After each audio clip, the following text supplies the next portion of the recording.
Donc, chers représentants du peuple, la plupart des questions soulevées ici, je les ai eues en commission technique.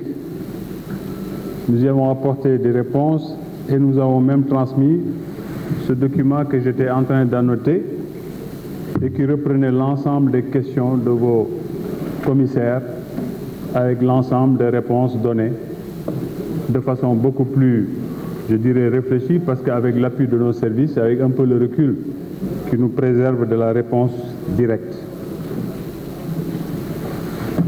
Si vous permettez, peut-être, je vais passer sur quelques éléments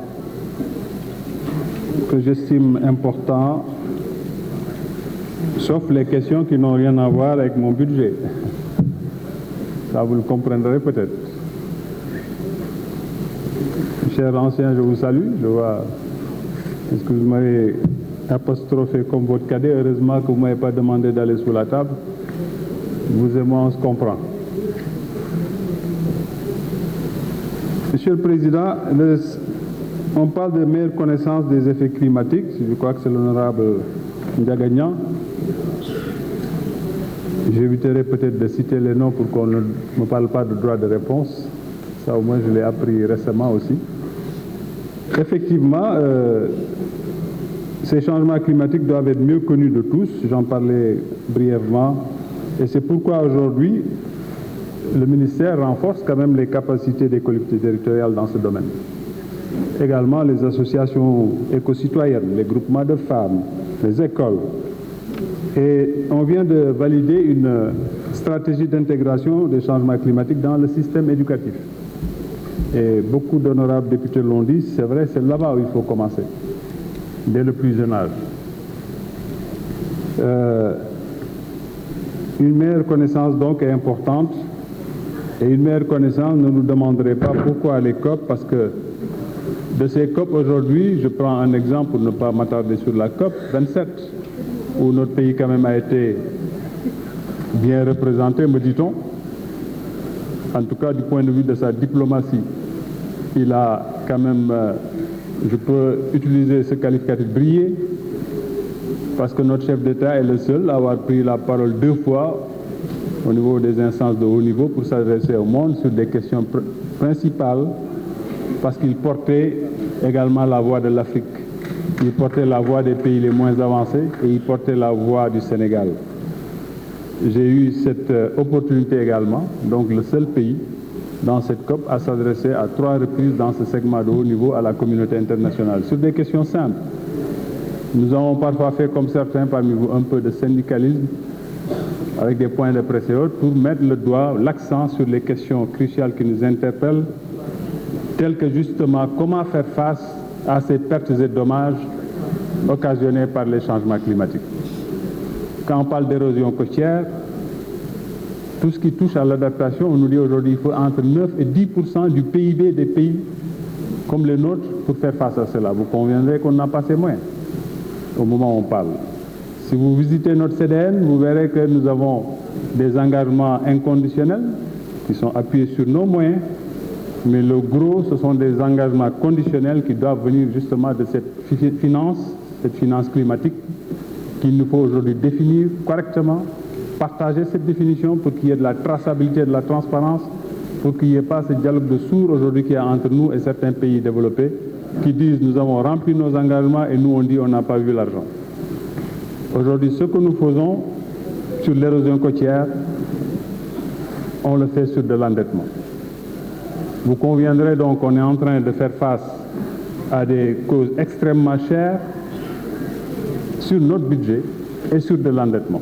Ce qu'on a fait à Saly pour récupérer les plages et sauver une activité importante, le tourisme, on l'a fait sur de l'endettement. Ce que nous faisons à Saint-Louis, on le fait de l'endettement, je me limite à ces 2 cas.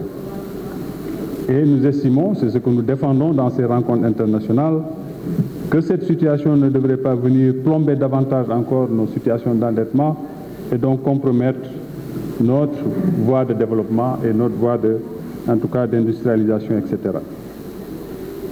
Honorables députés, permettez-moi là cette parenthèse, vous attirez beaucoup l'attention sur l'impact de l'exploitation à venir du pétrole et du gaz sur l'environnement. Ces questions sont bien adressées et bien prises en compte et bien gérées.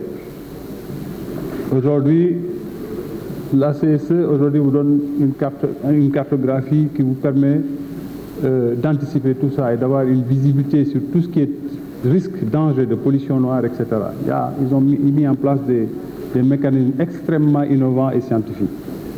Ce n'est pas là-bas la question. La question aujourd'hui, c'est que oui, nous sommes vers des trajectoires pour neutraliser les émissions de gaz à effet de serre. Nous sommes dans ces trajectoires aujourd'hui pour préserver la planète et la maintenir en réchauffement maximum de 1,5 degré. Mais cela, nous disons que ces trajectoires, elles doivent être justes, elles doivent être équitables, équilibrées. Elles ne peuvent pas être d'une manière non différenciée. Parce que qu'est-ce que nous avons en face pendant qu'on nous dit, sort ici régulièrement le gaz et le pétrole, c'est qu'aujourd'hui le monde, une partie du monde s'organise pour qu'on ne puisse pas exploiter cela. Voilà ce qui appelle aujourd'hui une union nationale sur des questions importantes qui pourraient encore plomber nos efforts colossaux pour aller vers l'émergence. Voilà pourquoi nous, on tire l'attention en disant un développement, oui, sobre en carbone, oui, mais avec une trajectoire normée, différenciée, qui prenne en compte nos spécificités, à savoir qu'aujourd'hui, nous avons 600 millions d'Africains qui n'ont pas accès à l'énergie. Nous sommes en 2023. Nous avons des ressources, vous nous demandez de ne pas les exploiter, mais à quel prix? Et qu'est-ce qu'il y a en face? Donc voilà les vrais enjeux aujourd'hui qui se posent à nous dans ces instances. Et quand vous n'y êtes pas, vous ne vous défendez pas. Et demain, quand il y a des coalitions qui se forment, elles auront leur impact parce que ceux-là sont les marchés de ces produits que nous voulons exploiter. Si demain on vous met des barrières commerciales, on vous met des taxes carbone, mais on est en train de vous empêcher d'avancer dans cette voie de développement. Donc c'est important. Et de ce point de vue-là, je réitère l'invitation que j'avais faite à la commission du Parlement et qu'un honorable député a repris ici, pour que justement ce travail, on le fasse la main dans la main. Voilà pourquoi j'avais déjà instruit les services d'organiser un séminaire au besoin pour la commission, mais tout honorable député qui est intéressé pour venir partager avec nous nos stratégies, nos orientations, nos projets, pour avoir une meilleure maîtrise de ce qu'on est en train de faire. C'est un combat qui est censé être national parce qu'il s'agit de préserver des vies, mais il s'agit aussi de ne pas encore se retaper des conditions de retard de 10, 15, 20 ans de développement, parce que, voilà, c'est un équilibre à trouver. Si je reprends la loi sur le plastique, elle est revenue régulièrement. C'est une loi déjà en vigueur depuis avril 2020. Maintenant, je ne vais pas être là pour vous dire qu'elle est appliquée de façon rigoureuse, parce que les faits ne démontrent pas cela pour l'instant. Mais vous conviendrez que dès qu'on a fait passer cette loi et que les services ont commencé à diligenter les choses, on a été rattrapé par des réalités internationales qui touchaient tous les pays. On est rentré dans une phase de pandémie. Ça a impacté beaucoup. Le président a énormément fait pour préserver l'emploi, le revenu des Sénégalais. Sa première décision a été d'interdire tout licenciement au Sénégal et d'accompagner cela. Donc vous conviendrez qu'à ce moment, quand il y avait des industries dont c'était le métier, il était difficile de venir sans permettre à cela de se préparer, de fermer tout de suite ces activités-là et donc de mettre des milliers de Sénégalais au chômage, mais également de mettre à l'eau des milliards d'investissements qui avaient été faits. Donc, malgré tout cela, aujourd'hui, cette loi, elle est appliquée par mes services, elle est surveillée. On ne fait pas entrer n'importe quel plastique au Sénégal. Il faut des autorisations, notamment de la direction de l'environnement et des établissements classés. Il y a un type qui entre encore, mais la plupart, suivant la qualité de ce plastique, qui ne rentre pas encore dans ce pays. Et, sauf erreur, les derniers chiffres qui m'ont été donnés, c'était plus de 70 tonnes de plastique saisi il y a de cela quelques semaines. Donc, vous savez, ce travail, il est fait, il est en train d'être fait. mais quand même on y a mis un peu de souplesse parce que nous sommes toujours en pandémie, même si elle s'est beaucoup affaiblie, et nous sommes rentrés encore dans une autre crise sociopolitique, ou je ne sais pas comment le qualifier, de guerre en Ukraine avec les conséquences sur notre économie. Donc cette loi, les services continuent à la suivre. On mettra plus de vigueur pour être en conformité avec les attentes de nos parlementaires. Mais aujourd'hui, effectivement, les déchets plastiques constituent un problème très crucial. Vous l'avez dit, je viens de la pêche. Ça fait beaucoup de dégâts, même dans les mers. Énormément de dégâts. Aujourd'hui, quand vous parlez de la gestion des fonds marins et de leur nettoyage, les 3/5 peut-être des déchets que vous allez sortir, c'est du plastique. Donc ça, c'est très important. Alors, le trafic de bois, les feux de brousse sont régulièrement revenus. J'évacue déjà une question qu'un honorable député a dit ici en me faisant dire ce que je n'ai pas dit en commission. Je n'ai pas dit en commission que cela ne concernait pas mon ministère. Je dis en commission que je n'accepte pas que tout de suite on parle de scandale d'un montant de 45 milliards alors que mon budget ne fait même pas 45 milliards. Mais vous m'avez entendu dans les radios, etc., parler du même problème. Et j'ai reçu une demande écrite d'un honorable député de cette Assemblée et nous y avons répondu sur cette question. Donc de ce point de vue, vraiment, peut-être qu'il y a eu mal donne dans l'entente. J'ai répondu en commission qu'effectivement, c'est un marché secret défense parce que concernant l'équipement, l'armement de structures de forces de défense et de sécurité. Et quand les gens nous disent « est-ce que vous en avez ?» mais je suis accompagné par des officiers supérieurs. Je pense que vous n'allez pas les prendre pour des civils. Je suis d'accord avec un de mes honorables députés qui dit qu'il faudrait peut-être un général parmi nous, comme ça on saura qu'il y a des forces de défense et de sécurité. C'était ça ma défense de ce point de vue. Maintenant, vous revenez régulièrement sur les feux de brousse et les coupes de bois, le trafic de bois. Ce n'est pas fait par des manchots. Et les gens, ils ne vont pas dans des zones où généralement patrouille même notre armée nationale en y allant avec un couteau de cuisine. C'est des gens, c'est une mafia extrêmement armée, extrêmement déterminée, qui malgré la présence de nos forces de défense et de sécurité, encore il y a des postes où ils continuent à décimer nos forêts. Et on a instruction de lutter farouchement contre cela. Et cette lutte est en train d'être menée avec détermination. On ne dira pas qu'on a encore éradiqué cela, mais je pense qu'énormément de zones ont été aujourd'hui sorties de ce trafic et ce travail va continuer. Donc, aujourd'hui, vous prenez le trafic de bois, il est criminalisé aujourd'hui. C'est que je suis trop long, hein, trop grand, excusez-moi. Peut-être que, voilà, que je me positionne mieux. Ce trafic, il est criminalisé dans le nouveau code forestier qu'il va falloir donc, en tout cas, présenter à la représentation parlementaire. On m'a demandé si ce matériel est là, ce matériel commence à être livré. Et cela aussi, il faut que vous sachiez que c'est dans le cadre de l'exécution normale, en conformité avec les règles de ce pays. Vous avez tous regretté la modicité, je ne dirais pas modicité, mais faiblesse, Monsieur le ministre des Finances et du Budget, des fonds qui vont à ce secteur, des effectifs, un secteur pas assez équipé et qui a une responsabilité extrêmement large au niveau territorial. Nyokolokoba, sauf erreur, c'est 912 000 hectares. C'est énorme à surveiller. Donc, c'est un choix fait parce que ce qu'on appelle les offres spontanées, le partenariat public-privé, tout ça est régi dans nos textes, qui est fait pour pouvoir acquérir là du matériel dont on a besoin et de le payer sur 5 ans. Quand on parle de scandale en désignant des fonctionnaires de cet État, des ministres de la République, vous voyez ce qu'est la République. Ceux-là ne sont même plus au poste où vous les soupçonnez aujourd'hui. Au moment où je parle, le Sénégal n'a pas décaissé un franc sur cette question.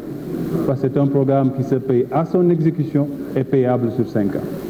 Donc, j'appelle également la représentation parlementaire à parfois peut-être être un peu plus proche de nous dans la recherche de la vérité et dans la défense de ce qui est vrai.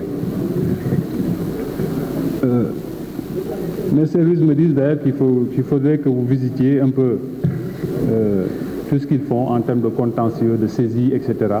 Ça également, la commission en charge des questions dans le Parlement pourrait venir visiter, voir tout ce que nous sommes en train de saisir, voir le niveau de contentieux, de PV et surtout ce que ça coûte à ceux-là aujourd'hui.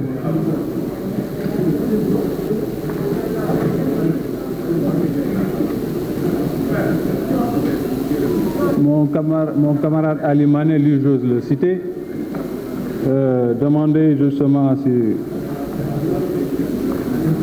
ce que nous faisons un peu pour la réduction des émissions de gaz à effet de serre. Dans les communes de l'intérieur, vous avez dû voir quand même ce formidable programme du président de la République en termes d'éclairage public. Tout ce solaire qui est en train d'être fait. Nous étions fiers, nous, à Sharm el-Sheikh, quand nous avions en face de nous des puissances qui nous disaient « Oui, mais on ne peut pas avoir cet engagement global entre nous pour réduire les émissions à effet des gaz à effet de serre et vous nous parlez de pétrole et de gaz. » Nous étions fiers de le rétorquer, mais au moment où nous sommes, nous, pays en développement, en termes de mix énergétique, ça vous fait pâlir, vous, d'envie, parce que vous en êtes loin. Le Sénégal est au-delà de 30% de mix énergétique aujourd'hui. Donc cela montre un peu, malgré ces ressources qui se pointent, l'effort qui est fait, et donc cette trajectoire que nous voulons sobre en carbone. Et la prochaine stratégie du chef de l'État, du gaz to power, qui va nous faire abandonner cette énergie hautement polluante pour faire un pas, en tout cas progressif, vers des éléments moins polluants.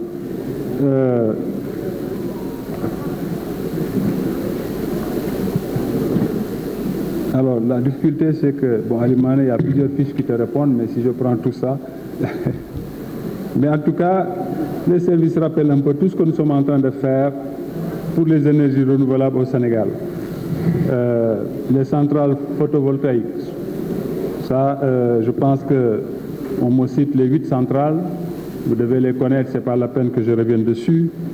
Les centrales éoliennes que nous avons, honorable député, vous ne m'entendez pas, mais il faudrait que je descende en fait pour que vous m'entendez. Et ça va être difficile. Ça va être difficile. Donc, sauf si, voilà, si je retourne peut-être à ma place et le faire. Alors, les centrales éoliennes, Taïba Ndiaye, la plus grande d'Afrique de l'Ouest, me dit-on, avec 158 mégawatts, c'est quand même des efforts importants que le gouvernement du Sénégal a fait. 55 000 lampadaires solaires installés dans ce pays, 115 000 en cours de mise en œuvre. Je crois que ça, c'est des efforts importants et il faut le financer, tout ça. Donc, alors, c'est vrai, l'honorable qui nous demande de vulgariser davantage notre contribution déterminée au niveau national. Vous avez raison, d'autant plus que nous n'avons plus l'engagement même de la réactualiser par rapport à ces engagements que nous prenons dans les COP. Parce qu'on se donne des objectifs globaux et derrière, il faut que chacun s'aligne. Donc, dans cette réactualisation, je voudrais que ça soit dans une démarche inclusive et participative avec le Parlement. Donc, je le dis un peu à mes directeurs, pour que justement, si vous êtes co-constructeur de la chose, je pense qu'on nous parlera moins de vulgarisation. Mais également à l'endroit de la presse, pour que la presse nationale qui est là, qu'elle soit communautaire ou pas, puisse davantage partager ce qu'on est en train de faire, cette politique du point de vue de l'environnement pour mieux le comprendre. Alors, la salinisation des terres, c'est régulièrement revenu. Salinisation des terres, avancée de la mer, érosion côtière, tout ça est lié.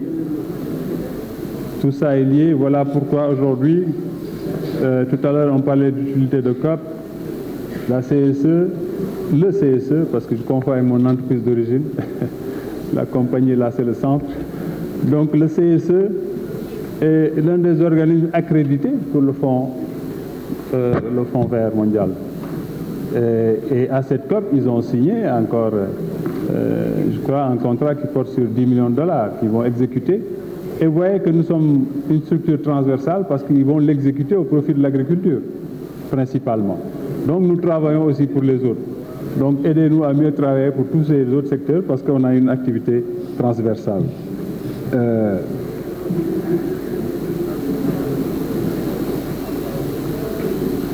Donc sur la salinisation, c'est vrai, nous allons voir tous les projets qu'on a sur les constructions de digues, mais également sur tout ce qui est régénération des mangroves et autres, parce qu'aujourd'hui quand même, là aussi c'était une autre fierté quand on parlait à certains qui nous donnaient la leçon un peu, de leur dire par exemple que tout le monde connaît la capacité de capture du CO2 des mangroves.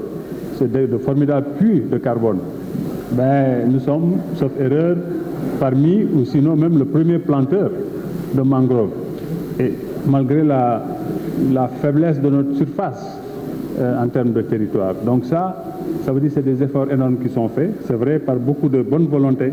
Nous saluons au passage quelqu'un comme Ali Haïdar, sa structure, qui est un exemple, par exemple, dans cette lutte pour en tout cas régénérer tout ce qui est mangrove. L'éducation à l'environnement, ben, c'est le CFE, le centre qui est dirigé par un Nyangen. Quand il oublie son repas, je pense qu'il est en train d'introduire cela convenablement, aussi bien dans les écoles, donc qu'aujourd'hui, certainement, il faudra animer beaucoup d'émissions et ouvrir ce centre de formation au maximum, un maximum de cibles. Mais aujourd'hui, quand même, dans nos écoles, quand nos enfants ont des leçons sur le vivre ensemble, vivre dans son milieu, en géographie, sciences de vie de la terre, etc., bon, gestion du patrimoine naturel, éducation en développement durable et à la vie sociale, changement climatique, l'agroforesterie, la gestion des déchets. Donc ça, c'est dans les curricula. Donc forcément, cette formation est à leur niveau et je suis d'accord avec vous, il faut toujours augmenter ce qu'on est en train de faire. Alors, l'agence de la Grande Muraille Verte, je ne sais pas, moi j'aimerais également, le directeur général est là, voilà, il faudrait, je ne sais pas comment, sous quel format, il faudrait une rencontre particulière, parce que c'est une initiative depuis le temps du président Abdoulaye Wade que nous sommes fiers de porter partout, parce qu'elle n'est pas nationale. Et elle est exemplaire, elle est aujourd'hui de plus en plus citée partout dans ce qu'on est en train de faire. Donc, directeur, je sais que beaucoup de choses intéressantes sont en train d'être faites. Je ne vais pas citer là tout le nombre de plans que vous avez faits, etc. Mais il serait bon, au-delà de cette rencontre d'ensemble, que vous rencontriez la commission et tout député intéressé pour une sorte d'immersion dans ce que fait la Grande Muraille Verte, son financement, etc. Jusqu'au souci, parce que moi, je les prends comme nos avocats. Ils sont censés être nos avocats. Donc, pour gagner du temps, parce que je sais que j'ai un collègue qui vient après, je ne vais pas peut-être revenir sur tout ça. Les chercher, etc., je pense que j'en ai dit un petit mot. Le tracé de la Grande Muraille Verte. Alors, je peux passer sur ça, si vous me le permettez. Le ranch de Doli, colonel-major, je pense que c'est l'une de nos prochaines destinations, parce que je sais qu'il y a des activités qui se faisaient chaque année, notamment autour, pour justement mettre des pare-feux et autres, pour empêcher, en tout cas le préserver des feux de brousse. Donc je ferai la visite avec vous, parce que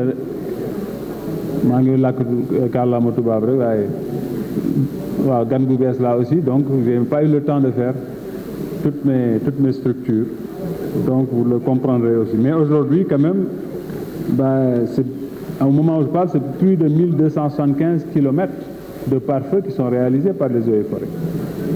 Les feux de brousse, ils sont là, mais il y a les feux précoces que les populations également font pour justement empêcher ces feux de brousse de grande dimension. Ce matériel dont on parle, de ce fameux marché, nous attendons qu'il soit complet parce qu'il va nous permettre, on a déjà un plan, à partir du nord. Imaginez, chers parlementaires, qu'aujourd'hui le CSE, avec ses outils, peuvent nous dire attention, vous risquez un feu de brousse à tel endroit, parce que les températures pour telle et telle raison font qu'à tel moment, un feu de brousse risque de se déclarer à tel endroit. Nous voulons combiner tout ça, davantage manager tout ça pour justement pouvoir anticiper. et pouvoir être en place quand les choses se déclenchent, etc. Et le fameux contrat tant décrié où on a tout de suite sali des gens sans comprendre ce qui se passe, ce contrat, justement, équipe de tout ça. Équipe des armements, équipe des drones, on a parlé de drones, il y a l'achat de drones dans ce contrat, il y a la formation pour ces drones, pour surveiller nos forêts et anticiper autant que possible, mais il y a tout ce qui touche également les engins pour assurer ces pare-feux, etc. Donc c'est un ensemble. De ce point de vue-là également, quand nous irons sur le terrain, nous accompagnerons les députés qui le voudront bien. Alors, est revenu régulièrement également le problème des Xëyu Ndaw ñi. C'est la première question que j'avais eu à poser. Nous avons 7000 dans l'agence de la Grande Muraille Verte. Le début a connu quelques ratés, au début, je dis bien, qui étaient des problèmes de procédure, etc. Mais aujourd'hui, il n'y a pas plus de 1% de réclamation en termes salarial, de paiement des salaires. Donc ça, je ne sais pas qui le dit, mais aujourd'hui, ces jeunes sont payés convenablement. Ceux qui avaient des difficultés, c'est des gens qui avaient des problèmes avec leur wave parce que parfois, ils ont des plafonds qui sont atteints où le virement ne passe pas, etc. C'est ce faible pourcentage qui avait des difficultés. Donc de ce point de vue, rassurez-vous, parce que ces questions sont prises en charge. Quelqu'un a posé la question sur les salaires. Ces salaires, justement, de 7000 agents, ils sont dedans, plus l'effectif que nous avons, plus les contractuels que nous avons. Je suis étonné d'ailleurs qu'on nous dise pourquoi autant de milliards en salaire, mais vous êtes sous-équipés, vous êtes en sous-effectif, etc. Bon, mais ça... je passe, si vous le permettez. Suivi de la qualité de l'air. Bon. Aujourd'hui, je pense que nous sommes un des rares pays en Afrique à disposer d'un réseau de suivi de cette qualité de l'air. Un des rares pays. Je n'ose dire le seul parce que ce n'est pas le cas, mais un des très rares. En tout cas, on est cité en référence. Alors, que des stations aujourd'hui soient vétustes, c'est normal. Il faut qu'on les remplace et ça coûte de l'argent. Et aujourd'hui, dans nos différents projets, on a des lignes, des capacités pour remplacer justement progressivement ces stations. Et le BRT, d'ailleurs, a prévu d'installer des stations de mesure tout le long, notamment avec le CETU. Et en termes de mix, on nous a parlé tout à l'heure d'utiliser nos ressources, mais ce que fait le président de la République devrait être applaudi par tout le monde. Aujourd'hui, notre terre, il est électrique. Même s'il est bimodal, il fonctionne principalement à l'électricité. Là-dessus, il faut nous donner le tonnage de carbone séquestré, en tout cas préservé par ce mode de transport. Donc il est en train de jouer justement sur la pollution de Dakar, son encombrement, mais également sur la qualité de vie du Sénégalais. Parce qu'au moins, vous ne mettez pas des heures dans des embouteillages en n'étant pas sûr que vous n'allez pas rater votre rendez-vous. En 2023, quand le BRT va fonctionner, ce BRT est 100% électrique. Là également, c'est du 100% écologique. De ce point de vue également, je pense que avec la capacité de ce BRT, de ce qui va transporter, peu de Sénégalais auront intérêt à aller dans leur voiture ou dans des voitures polluantes face à un BRT qui est moderne, qui est en tout cas agréable, voilà. Donc je pense que c'est ça le travail qui est en train d'être fait pour régler. Je parle à mes parents dakarois qui se sont plaints. Oui, ça fait plus de 10-15 ans qu'on nous disait que l'encombrement fait perdre au Sénégal environ 100 milliards par année. Donc des investissements comme ça, quand on les fait, ils se justifient économiquement. Parce qu'aujourd'hui, c'est de plus 100 milliards par année, c'est N fois cela, mais nous allons pouvoir économiser ça, gagner en qualité de vie, gagner en désencombrement, etc. Donc je pense que de ce point de vue, ce BRT s'accompagne justement de ce genre d'outils, de stations de mesure qui seront mis tout au long. Quelqu'un a demandé s'il y aura des recharges. Oui, effectivement, le BRT est 100% électrique. Il y aura des stations de recharge tout le long de son circuit. J'ai parlé tout à l'heure des drones, effectivement, qu'il est prévu l'acquisition de ces drones-là. Et d'ailleurs, une partie de ces drones, une bonne partie, est déjà réceptionnée dans le cadre de ce contrat.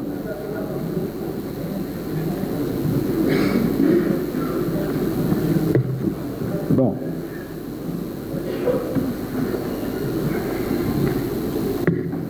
J'essaie de sauter beaucoup de choses. qui sont aujourd'hui dans les réponses qu'on a eu à vous transmettre. Le WACA a été cité, oui, où est-ce qu'il en est? C'est le CSE qui le met en œuvre, le WACA. Alors, première phase du WACA sera bouclée en 2023, avec beaucoup de réalisations. Et la deuxième phase, RESIP 2, ou presque finalisée avec objectif de renforcer les acquis. Donc ça, je pense que ça me vient du directeur général du CSE. Donc. Alors, réhabilitation des sites miniers, bon, c'est vrai, je peux parler à mes collègues. C'est vrai qu'on est transversal. C'est vrai qu'au niveau environnement, quand on voyage, ce n'est pas beau. C'est vrai que parfois, ça se transforme en bassin de rétention que personne n'a prévu et avec des pertes parfois de vies humaines. Nous allons davantage mettre l'accent sur le suivi des PGS de ces entreprises et voir quels sont les moyens, en tout cas pour réhabiliter. Parce que d'habitude, tout contrat s'accompagne avec une obligation de réhabilitation derrière, en tout cas des sols. Ibrahim Diop, énergie solaire, véhicules électriques, ben le BRT sera 100% électrique. Les véhicules de rabattement entre le TER et le BRT, nous le voulons électrique, etc. Donc, Dakar va être un exemple de ce point de vue-là. Et il est déjà cité un exemple quand vous sortez.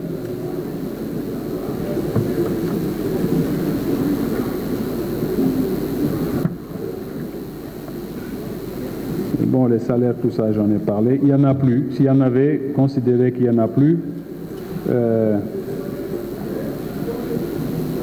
Alors, la transition écologique, c'est vrai qu'on l'a rajouté à ce ministère lors de ce précédent changement.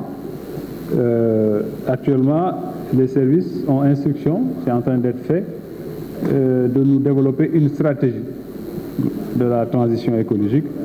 Cela a débuté, ce travail a débuté, et on le discutera avec tout le monde parce que les inputs peuvent venir de partout.